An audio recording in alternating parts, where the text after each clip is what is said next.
கண்டு கொண்டார் கண்ணீரெல்லாம் துடைத்து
கர்த்தருக்குள் மிகவும் அன்பான சகோதர சகோதரிகளுக்கு ஜாய் டிவியின் வழியாக வளமான வாழ்வு என்ற இந்த தொடரிலே உங்களை சந்திப்பதில் நான் பெருமகிழ்ச்சி அடைகிறேன்.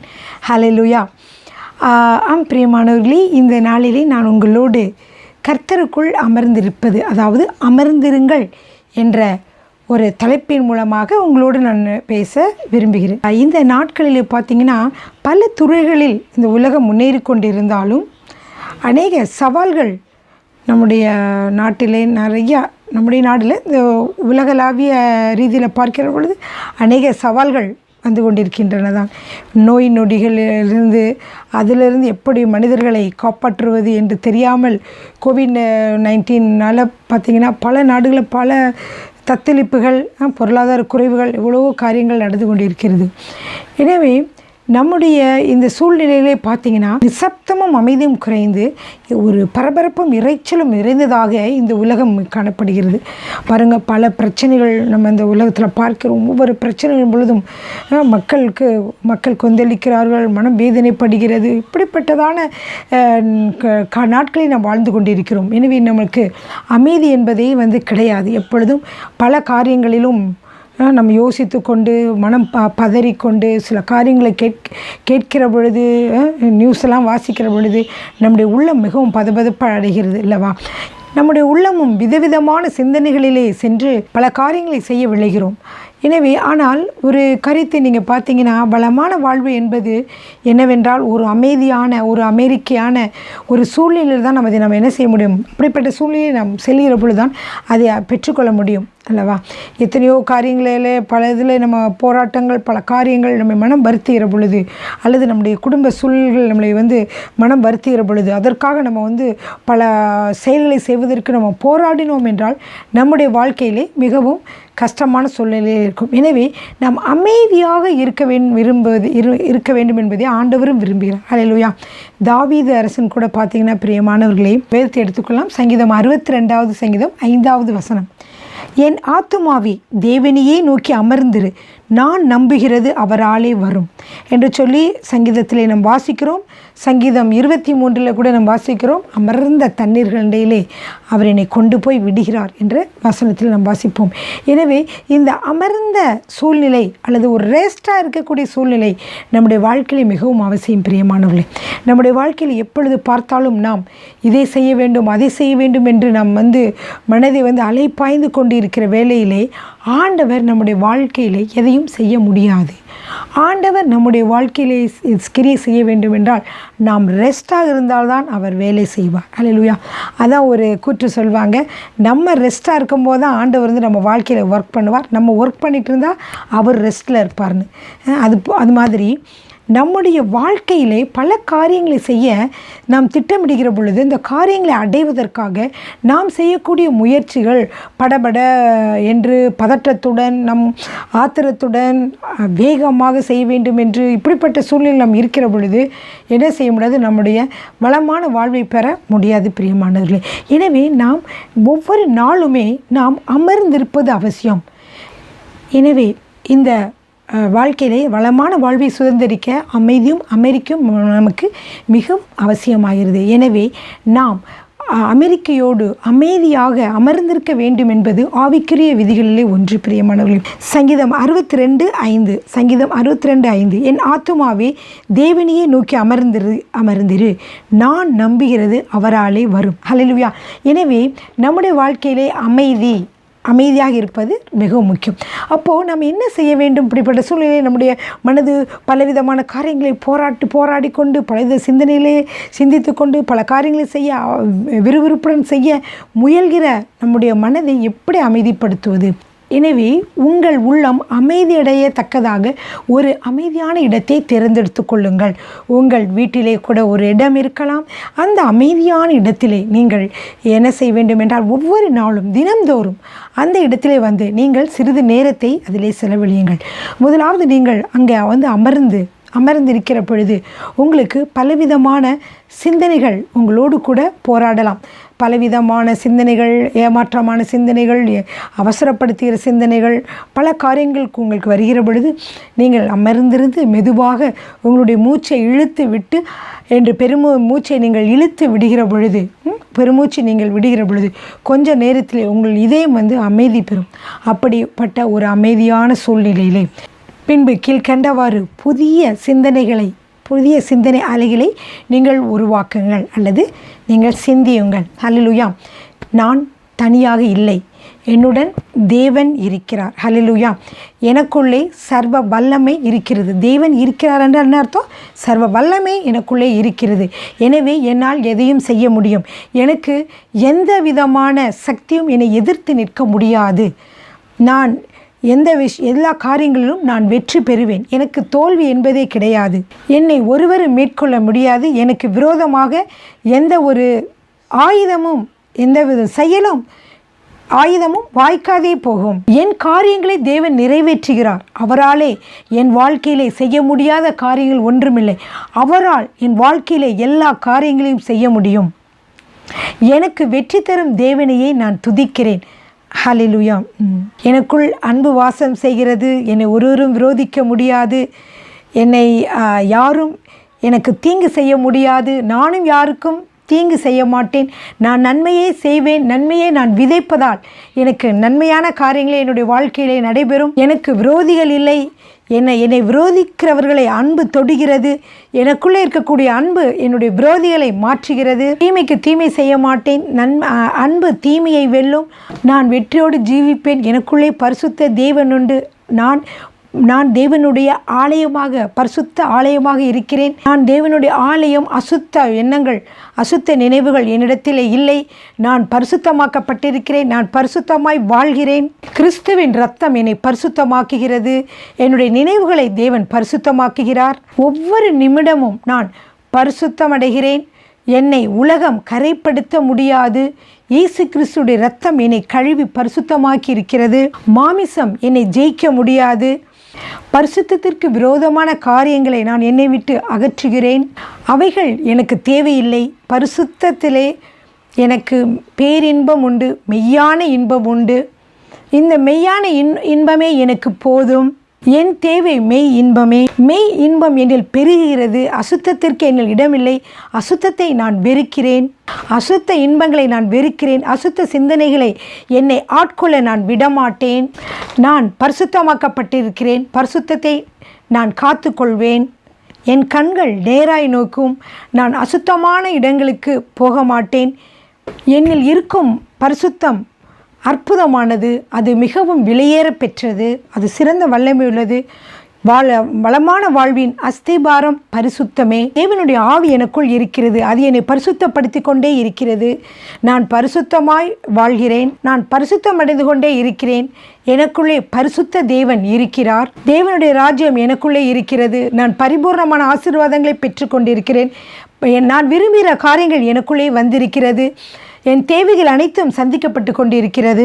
நான் விரும்பியவர்கள் அனைத்தும் எனக்கு வந்திருக்கிறது. இவைகள் அனைத்தும் தேவனுக்கு பிரியமானவைகள். ஆகையால் அவைகள் அனைத்தும் எனக்கு வந்திருக்கிறது. நான் குறைவுடன் இருப்பதில்லை. எனக்கு நிறைவு வந்துவிட்டது. என் தேவைகள் அனைத்தும் சந்திக்கப்பட்டு விட்டன. இனி கவலை எனக்கு இல்லை. என் பயங்கள் அனைத்தும் தீர்ந்து விட்டன. என் கவலைகள் அனைத்தும் தீர்ந்து விட்டன. தேவன் அவைகளை நீக்கிவிட்டார். இப்படியாக நீங்கள் உங்களுடைய கருத்துக்களை நீங்கள் உங்கள் மனதில் நீங்கள் என்னென்ன விரும்புகிறீர்கள் என்று சொல்லி நீங்கள் வேத வசனத்தின் மூலியமாக அதன் இந்த காரியங்களெல்லாம் வேத வசனத்தில் இருக்குது. கர்த்தர் உங்களுக்கு பயமுள்ள ஆவியை கொடாமல் பரிபூர்ணமான பயம் தெளிந்த புத்தியுள்ள ஆவியை கர்த்தர் உங்களுக்கு கொடுத்திருக்கிறார் வசனம் சொல்லுகிறது. இப்படியாக உங்களுடைய பயமான சூழ்நிலையிலோ உங்களுக்கு பிரச்சனையான சூழ்நிலை இருந்தாலும் குறைவுகள் இருக்கிற பொழுதோ நீங்கள் இப்படியே நினைத்து நீங்கள் தியானிக்கிற பொழுது உங்களுடைய இருதயமானது அமைதி அடைகிறது. உங்கள் இருதயத்திலிருந்து சமாதானம் சந்தோஷம் நிறைந்திருக்கும். பிரியமானவர்களே, நீங்கள் எதை குறித்தும் நீங்கள் கவலைப்பட வேண்டியதில்லை. ஹல்லேலூயா. உங்களை பாதுகாக்கிற ஒரு தேவன் இருக்கிறார். உங்களுக்கு விரோதமாக கிரியை செய்ய எந்த சக்தியாலும் முடியாது. ஹல்லேலூயா. எனவே நீங்கள் என்ன சொல்லி நீங்கள் சபிக்கிறவர்கள் சபிக்கப்பட்டிருப்பார்கள். நீங்கள் ஆசீர்வதிக்கிறவர்கள் ஆசீர்வதிக்கப்பட்டிருப்பார்கள். எனவே நீங்கள் உற்சாகமாக நீங்கள் அந்தகார சக்தியின் வல்லமைகள் உங்களுக்கு விரோதமாக கிரியை செய்கிற எல்லா சக்திகளையும் நீங்கள் இயேசுவின் நாமத்தில் சபிக்கிறேன், அது ஒன்றுமில்லாமல் போவதாக என்று சொல்லுங்கள் பிரியமானவர்களே. ஹல்லேலூயா. அப்படியே அது ஆகும். அதே போல் நீங்கள் எதை ஆசீர்வதிக்கிறீர்களோ, எதை நீங்கள் எவர்களை நீங்கள் ஆசீர்வதிக்கிறீர்களோ அப்படியே அவர்களுக்கு அந்த ஆசீர்வாதம் அனைத்தும் செல்லும் என்று வேத வசனம் சொல்லுகிறது. அப்படி நீங்கள் விரும்பி அவர்கள் உங்கள் பிள்ளையை, கணவனை, மனைவியை, உங்கள் குடும்பத்தாரை, உங்களுடைய உறவினர்களை, உங்களுடைய சபை மக்களை நீங்கள் என்ன செய்யலாம்? நீங்கள் ஆசீர்வதிக்கலாம். அப்படியே அந்த ஆசீர்வாதம் அவர்களுக்கு பலிக்கும். அல்லேலூயா. இப்படியாக நீங்கள் ஒவ்வொரு நாளும் நீங்கள் ஒரு குறிப்பிட்ட நேரத்திலே ஒரு குறிப்பிட்ட அமைதியான உங்களுக்கு பிரியமான இடத்தில் அமர்ந்திருந்து நீங்கள் இந்த வேத வார்த்தைகளை நீங்கள் சொல்லுங்கள். அல்லேலூயா. சங்கீதம் 23 நம்ம வாசிக்கிறோம் அல்லவா? என்ன வாசிக்கிறோம்? அவர் கர்த்தர் என் மேய்ப்பராய் இருக்கிறார், நான் தாழ்ச்சி அடையேன். அவர் என்னை புல்லுள்ள இடங்களில் மேய்த்து அமர்ந்த தண்ணீர்கள் அண்டில் கொண்டு போய் விடுகிறார். ஏன் ஆண்டவர் அமர்ந்த தண்ணீர்கள் அண்டில் கொண்டு போய் விடுகிறார் அப்படின்னா, ரொம்ப அமைதியான ஒரு இடம். அந்த தண்ணீர் கொந்தளிக்கலை, அலைப்பாயில், அது அமைதியாக இருக்கிறது. அது போலவே ஒரு அமைதியான வாழ்க்கையை கொடுப்பதற்காகவே இயேசு கிறிஸ்து சிலுவையிலே இரத்தத்தை சிந்தினார் பிரியமானவர்களே. எனவே அதை நீங்கள் பெற்றுக்கொள்ள வேண்டும் என்றால் நீங்கள் ஒவ்வொரு நாளும் ஒரு அரை மணி நேரமாவது அமைதியாக ஒரு இடத்தில் அமர்ந்திருந்து உங்களுடைய சிந்தனைகளை நீங்கள் என்ன செய்யுங்க, உங்களுக்குள்ளே இருக்கிறதான காரியங்களை நீங்கள் விசுவாசமாக நீங்கள் சொல்லுங்கள். அதே போல் வேதத்தை நீங்கள் வாசியுங்கள். வேதத்தில் அநேக பொக்கிஷங்கள் இருக்கிறது, அநேக புதைப்பொருள் இருக்கிறது, அநேக ஆசீர்வாதமான வாக்குத்தத்தங்கள் இருக்கிறது. அது இப்போ நான் சொன்னதெல்லாம் வேதத்தினுடைய வாக்குத்தத்தம் வார்த்தைகள் தான். அதை நீங்கள் எடுத்து சொல்லுங்கள். சொல்லி நீங்கள் அதை ஜெபியுங்கள். அதே போல் நீங்கள் ஜெபிப்பது மட்டும் வேதத்தை வாசிப்பது மட்டுமல்ல, ஜெபியுங்கள். அடுத்ததாக அமைதியாக இருங்கள். அடுத்ததாக நீங்கள் என்ன செய்யுங்கன்னா, பரிசுத்த ஆவியில் நிரம்பி ஜெபியுங்கள். இப்படியாக வேதத்தை வாசிப்பது, ஜெபிப்பது, பரிசுத்த ஆவியானவர்களை நீங்கள் கலிகூர்ந்து ஜெபிப்பது, அடுத்ததாக அமைதியாக இருப்பது, இந்த 4 மிகவும் முக்கியமானது. இதற்கு முதல் அடிப்படையாக நீங்கள் அமைதியாக இருந்து நீங்கள் என்ன செய்யுங்கள், விசுவாச வார்த்தையில் உங்களிலிருந்து சொல்லிக்கொண்டே இருங்கள். ஹல்லேலூயா. அப்பொழுது என்னாகும்? உங்களுடைய இருதயம் அமைதிப்படும். அது மட்டுமல்ல, சமாதானம் சந்தோஷத்தினாலே நிரம்பும். அது மட்டுமல்ல, நீங்கள் ஜெபிக்கிற காரியங்கள், விண்ணப்பங்கள் அனைத்தும் நிறைவேறும் பிரியமானவர்களே. ஹல்லேலூயா. ஏனென்றால் ஆண்டவர் அப்படி தான் சொல்கிறார். ஹல்லேலூயா. அது மட்டுமல்ல, நம்ம தாவீது நமக்கு அமைதியும் இந்த அமர்ந்திருக்க வேண்டும் என்று சொல்லி பார்க்கிற வசனங்கள் வேதத்திலே அநேகமாக உண்டு பிரியமானவர்களே. அதில் முக்கியமாக நான் சொன்னேன், சங்கீதத்திலே நான் சொன்னேன், என் ஆத்துமாவே தேவனையே நோக்கி அமர்ந்திரு. ஹல்லேலூயா. இப்போ நீங்கள் அமர்ந்திருக்கிற பொழுது நீங்கள் பிற சிந்தனைகளுக்கு நீங்கள் இடம் கொடுக்க வேண்டாம். உங்களுக்கு உண்டாகிற பல சிந்தனைகள் வந்தாலும், அல்லது நீங்கள் உங்கள் வாழ்க்கையிலே ஏதாவது தவறான காரியங்கள், தேவனுக்கு விரோதமான காரியங்கள் செய்திருந்தாலும் நீங்கள் கவலைப்பட வேண்டாம். நீங்கள் அமைதியாக அமர்ந்திருந்து நீங்கள் கர்த்தரிடத்திலே நீங்கள் உங்களுடைய காரியங்களை நீங்கள் ஒப்புவியுங்கள். ஆண்டவரே, நான் இந்த காரியத்திலே நான் இப்படி இருக்கிறேன் என்று சொல்லி நீங்கள் அமைதியாக ஆண்டவரிடம் சொல்லிக்கொண்டு நீங்கள் ஜெபியுங்கள். கர்த்தர் உங்களை மன்னிப்பார். நீங்கள் திரும்பவுமாக நீங்கள் விசுவாச வார்த்தைகளை சொல்லி, இயேசுவின் இரத்தம் என்னை பாவங்களை சுத்திகரிக்கிறது, என்னை சுத்திகரிக்கிறது, என்னை பாவங்களை முழுவதுமாக கழுவுகிறது, நான் இயேசு கிறிஸ்துவின் இரத்தத்தினாலே நீதிமானாக்கப்பட்டிருக்கிறேன், அவராலே எல்லாம் என் வாழ்க்கையில் நடைபெறும் என்று சொல்லி நீங்கள் என்ன செய்யுங்க, நீங்கள் விசுவாச அறிக்கையில் சொல்லுங்கள். நான் நிற்பதும் நிர்மூலமாகாமல் இருப்பதும் அவருடைய சுத்த கிருபை என்று சொல்லுங்கள். ஆண்டவரே, ஒரு நிமிடம் உங்களுடைய கோபமோ ஒரு நிமிடம், ஆனால் உங்களுடைய இரக்கமோ எவ்வளவு நீடிய வாழ்நாள் முழுவதும் என்று சொல்லி வசனம் சொல்லுகிறது இல்லையோ? அவர் என்ன செய்கிறார்? நம்முடைய நீண்ட இரக்கங்களாலே நம்மை சேர்த்து கொள்கிறார் என்று சொல்லி வசனத்தில் வாசிக்கிறோம் அல்லவா? ஏசாயா தீர்க்கதரிசி புத்தகங்களை நாம் வாசிக்கிறோம். அப்படியாக தேவன் நம்மை எப்பொழுதும் நேசிக்கிறார். அவர் உன்னை விட்டு விலகுவதும் இல்லை, உன்னை கைவிடுவதும் இல்லை என்று சொல்லியிருக்கிறார் பிரியமானவர்களே. சில சமயங்களிலே நீங்கள் தேவனுடைய விதிகளுக்கு மீறி நீங்கள் நடந்திருக்கிற பொழுது உங்களுக்கு சமாதானம், சந்தோஷம், குற்றமற்ற மனசாட்சி இது எல்லாம் இழந்து போனது போல உங்களுக்கு தோன்றலாம். அது உண்மையே பிரியமானவர்களே. இவ்விதமான தவறுகள் நீங்கள் செய்கிற பொழுது உங்களுடைய மனதிலே துக்கமும் பயமும் தோன்றும். உங்களுடைய சமாதானம் எடுபட்டு போனது போல உங்களுக்கு தோன்றும். இப்படி இருக்கிற பொழுது நீங்கள் என்ன செய்ய வேண்டும்? இப்படி நடக்கிற பொழுது நீங்கள் தவறான வழியிலே நீங்கள் செல்வதனாலே ஏற்படக்கூடிய காரியங்களை பற்றி நீங்கள் ஒரு பாடத்தை கற்றுக்கொள்வதோடு அல்லாமல் இந்த இழந்து போன சமாதானத்தையும் சந்தோஷத்தையும் நீங்கள் திரும்பவும் பெற முடியும். இவைகளை எப்படி திரும்பவுமாக உங்களுடைய சந்தோஷத்தையும் சமாதானத்தையும் எப்படி திரும்பவுமாக பெற்றுக்கொள்வது? பிரியமானவர்களே, திரும்பவும் இந்த மாதிரி அமைதியான இடத்திலே நீங்கள் அமைதியாக உட்கார்ந்து நீங்கள் தியானிக்க ஆரம்பியுங்கள். உங்களுடைய பாவங்களை கர்த்தர் மன்னிக்கிறார். பிரியமானவர்களே, நீங்கள் தனியாக அமர்ந்திருக்கும் இந்த பழக்கத்தை நீங்கள் எப்பொழுதும் விட்டுவிடாதீர்கள். எத்தனை கடுமையான சூழ்நிலைகளோ, பரபரப்பான சூழ்நிலைகளோ, மோசமான சூழ்நிலைகளோ அல்லது எந்த விதமான காரியங்களாக இருந்தாலுமே நீங்கள் அமர்ந்திருக்கும் இந்த நிலைமையை விட்டு விடாதீர்கள். ஒவ்வொரு நாளும் நீங்கள் அமர்ந்திருங்கள். நீங்கள் தேவனோடு அமர்ந்திருக்கிற பொழுது அவரை துதியுங்கள், அவரோடு பேசுங்கள், அவர்கிட்ட உங்களுடைய எல்லா கோரிக்கைகளையும் உங்களுடைய மனதில் இருக்கக்கூடிய எல்லாவற்றையும் ஆண்டவரிடம் சொல்லுங்கள். அப்பொழுது ஆண்டவர் இதை கேட்டு மன்னித்து உங்களுக்கு சமாதானத்தையும் சந்தோஷத்தையும் திரும்பவுமாக கொடுப்பார். திரும்பவுமாக நீங்கள் பெற்றுக்கொள்வீர்கள். நீங்கள் விரும்பும் வெற்றி கிடைக்கும் வரை நீங்கள் தொடர்ந்து நீங்கள் முயற்சி செய்யுங்கள். அது மட்டுமல்ல, இப்பொழுது நீங்கள் சந்தித்தது தோல்வி அல்ல. இது தோல்வியான ஒரு காரியம் இல்லை. நீங்கள் கற்றுக்கொள்ள வேண்டிய சில பாடங்களை நீங்கள் கற்றுக்கொண்டிருப்பீர்கள். எனவே அடுத்ததாக நீங்கள் எப்பொழுதும் தோல்வி அடையப் போவதும் கிடையாது. உங்களுக்கு வெற்றி எப்பொழுதுமே உங்களுக்கு வெற்றி. ஏனென்றால் உங்களோடு தேவன் இருக்கிறார். உங்களை வழிநடத்துகிற தேவன் ஒருவர் இருக்கிறார். உங்களை பரிசுத்தப்படுத்துகிற தேவன் உங்களோடு இருக்கிறார். ஹல்லேலூயா, ஆமென். இந்த பயிற்சியும் முயற்சியும் உங்களோடு இருக்கிற பொழுது நீங்கள் தொடர்ந்து முன்னேறி கொண்டிருப்பதாகவே அர்த்தம். பிரியமானவர்களே, ஹல்லேலூயா. இப்படி ஒவ்வொரு நாளும் நீங்கள் கர்த்தரோடு பேசுங்கள், அவரை துதியுங்கள், கர்த்தர் செய்த நன்மைகளை தியானிங்கள், உங்களுக்கு வரவேண்டிய நன்மைகளை பற்றி நீங்கள் தியானிங்கள். இப்படி நீங்கள் அமர்ந்திருந்து நீங்கள் ஜெபித்து கொண்டிருங்கள்.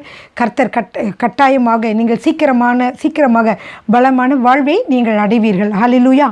நன்மையை தவிர தீமைக்கு உங்கள் மீது அதிகாரமில்லை என்பதை நீங்கள் உணர்ந்தவர்களாக நீங்கள் எப்பொழுதும் உறுதியோடு கூட நீங்கள் முன்னேறுங்கள். அது மட்டுமல்ல, இந்த வளமான வாழ்வை நீங்கள் பெற்றுக்கொள்வதற்கு தடையாக இருக்கக்கூடிய இந்த தவறான பழக்க வழக்கங்களையும் நீங்கள் விட்டுவிட்டு புதியதாக எல்லா காரியங்களும் உங்களை விட்டு நீங்கள் கர்த்தரோடு நீங்கள் உறவாட, தேவனோடு உறவாட, நீங்கள் பேச நீங்கள் உங்களை ஒப்புக்கொடுங்கள். அப்பொழுது ஒவ்வொரு நாளும் நீங்கள் கர்த்தரோடு அமர்ந்திருக்கிற பொழுது உங்களுக்கு தோன்றும் எந்தெந்த காரியங்களை நீங்கள் விட்டுவிட வேண்டும், எந்தெந்த காரியங்கள் கர்த்தருக்கு பிரியமில்லை, எந்தெந்த காரியங்கள் உங்கள் மனதிலே சமாதானத்தையும் சந்தோஷத்தையும் எடுத்து போடுகிறது என்றதை உணர்ந்து நீங்கள் ஒவ்வொரு நாளும் நீங்கள் தியானியுங்கள். ஆவிக்குரிய விதிகளுக்கு எதிராக உங்கள் வாழ்க்கையில் இருக்கக்கூடிய பழக்க வழக்கங்கள் எல்லாம் தவிர்த்து உங்களுக்குள் இருக்கும் தேவனுக்கு பிரியமானவைகளை செய்ய நீங்கள் நாடுங்கள். தேவனும் உங்களுக்கு இந்த விஷயத்திலே மிகவும் உதவி செய்வார். அவர் உங்களை கூடவே இருப்பார். உங்களை கைவிடுவதும் இல்லை, உங்களை விட்டு விலகுவதும் இல்லை என்று வேத வசனத்திலே சொல்லப்பட்டிருக்கிறது இல்லையா அல்லவா?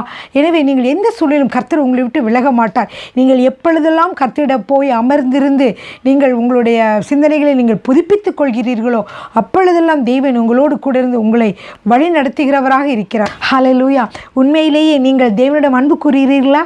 நீங்கள் உண்மையிலேயே தேவனிடம் அன்பு கூறுகிறவர்களானால் இப்படியே நீங்கள் அமர்ந்திருந்து தேவனை நோக்கி அமர்ந்திருந்து அவரை துதிக்க பழகுங்கள்.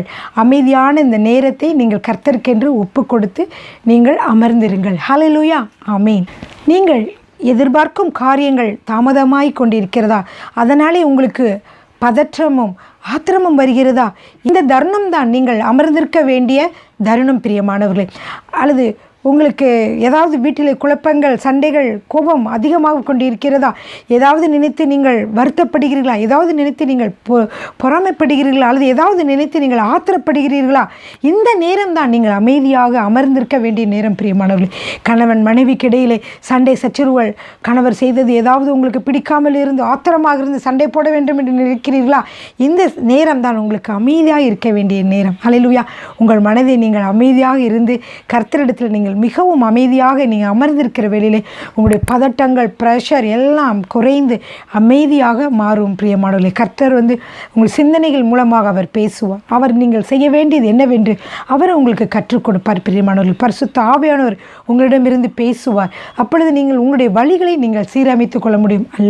இல்லாவிட்டால் நீங்கள் உங்கள் சொந்த மூளையை வைத்து நீங்கள் செயல்படுவீர்கள் என்றால் உலக பிரகாரமான மக்கள் இப்படி ஒருவர் தாக்கி கொண்டு ஒருவரை திட்டிக் கொண்டு ஒருவர் செயல்பட்டு கொண்டு இருக்கிறார்கள் அல்லவா, அதே போலவே நீங்களும் வந்து செயல்படக்கூடிய சூழ்நிலை உருவாகும். பார்த்துருப்பீங்க, ஒருத்தவங்க திட்டுவாங்க, அடுத்தவங்க ஒருத்தவங்க திட்டுவாங்க, இவங்களை திட்டுவாங்க, அவங்கள திட்டு, யாருக்குமே என்னது, அவங்க யாருமே தேவனுக்குள்ளே தேவனுடைய ஞானத்தோடு நடப்பதில்லை, தேவனுக்குள்ளே அமர்ந்திருப்பதும் இல்லை. நீங்கள் அமர்ந்திருக்கிற பொழுது கர்த்தர் உங்களை வழி நடத்துவார். ஒரு பொறுமையுள்ள மக்களாக, வெற்றியை நோக்கி கொண்டு செல்கிற பிள்ளைகளாக, உங்கள் வாழ்க்கையில் அற்புதங்களும் அதிசயங்களும் பெற்றுக்கொள்கிறவர்களாக, சமாதான சந்தோஷத்தோடு வாழ்கிற ஒரு பிள்ளைகளாக கர்த்தர் உங்களை மாற்றுவார். ஹல்லேலூயா.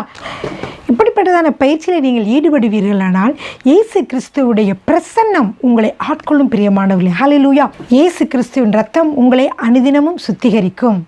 அவருடைய ஆவி உங்களில் நித்தமும் தங்கியிருக்கும். உயிர்த்தெழுந்த அவருடைய ஆவியின் வல்லமை உங்களுக்குள்ளே தங்கியிருக்கும். எனவே நீங்கள் வல்லமை பெற்றவர்களாக, எதையும் நீங்கள் செய்யக்கூடியவர்களாக, சாதிக்கக்கூடியவர்களாக நீங்கள் மாறுவீர்கள். ஏனென்றால் உங்களுக்குள்ளே உயிர்த்தெழுந்த வல்லமை இருக்கிறது. பாருங்கள், கர்த்தருடைய தேவனுடைய ஊழியக்காரர்கள் நீங்கள் அறிந்திருப்பீர்கள். எவ்வளோ பேர் வந்து பெரிய பெரிய காரியங்களை செய்கிறார்கள். குருடான அதாவது குருடர்களை பார்க்க செய்கிறார்கள், முடவர்களை நடக்க செய்கிறார்கள்.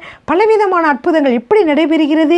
அவர்களுக்குள்ளே கர்த்தருடைய பிரசன்னம், அவருடைய வல்லமை அவர்களுக்குள்ளே இறங்குகிறது பிரியமானவர்கள். எனவே அவர்கள் தொடுகிற பொழுது, அவர்கள் கைகளை நீட்டி ஜெபிக்கிற பொழுது உடனே அற்புதம் நடக்கிறது. ஹல்லேலூயா. நீங்களும் அதுபோல பெற்றுக்கொள்ள முடியும். அதை பெற்றுக்கொள்ள முடியாவிட்டால் உங்கள் வாழ்க்கையிலே இருக்கக்கூடிய எல்லா நன்மையான காரியங்களையும் நீங்கள் பெற்றுக்கொள்ள முடியும். எல்லா தீமைகளையும் உங்களை விட்டு நீங்கள் அகற்ற முடியும் பிரியமானவர்களே. உங்கள் ஆவி ஆத்துமா பரிசுத்தம் அடையும். உங்கள் உள்ளம் சமாதானமும் சந்தோஷமும் அடையும். உங்கள் சிந்தைகள் தூய்மை பெறும். உங்கள் வேண்டுதல்கள் அருளப்படும். உங்கள் வாஞ்சைகள் அனைத்தும் நிறைவேறும். உங்கள் ஆலோசனைகள் பலிக்கும். உங்களுடைய பிரயாசங்கள் வீண் போகாது பிரியமானவர்களே. உங்கள் தேவைகள் உங்களை தேடி வரும்.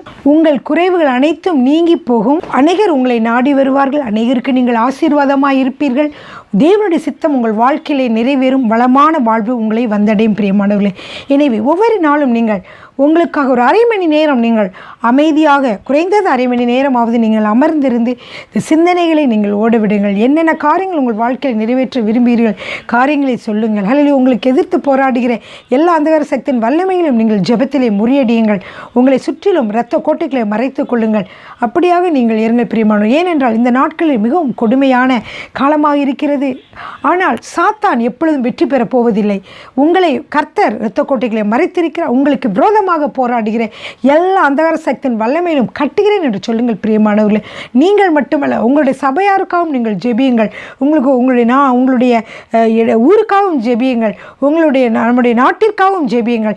எப்பொழுதும் நீங்கள் உங்களுடைய சிந்தனைகளை மட்டுமல்ல, அதற்கு அடுத்ததாக நீங்கள் ஜெபியுங்கள். ஒவ்வொருத்தருக்காகவும் ஜெபியுங்கள். நீங்கள் ஜெபிக்கிற பொழுது அந்தகார சக்தியின் வல்லமையில் அனைத்தும் கட்டப்படுகின்றன. அந்தகாரத்திலே நீங்கள் சொல்லுங்கள், இந்த வான மண்டலத்திற்கு எல்லா பொல்லாத ஆவிகளும் இயேசுவின் நாமத்தில் கட்டுகிறேன். கிறிஸ்தவர்களுக்கு விரோதமாக செயல்படுகிற எல்லா பொல்லாத ஆவிகளும் இயேசுவின் நாமத்தில் கட்டுகிறேன் என்று சொல்லுங்கள்.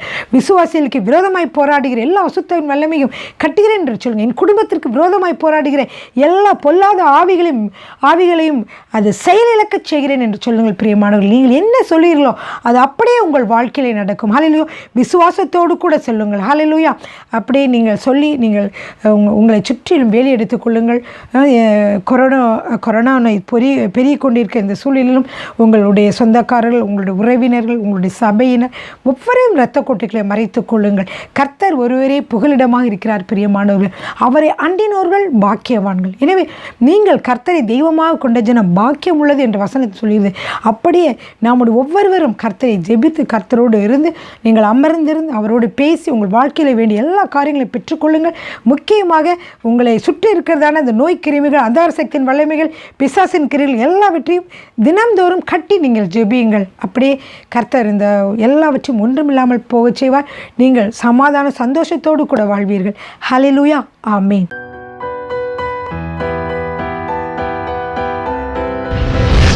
கர்த்தர் உங்களை ஆசீர்வதிப்பாராக.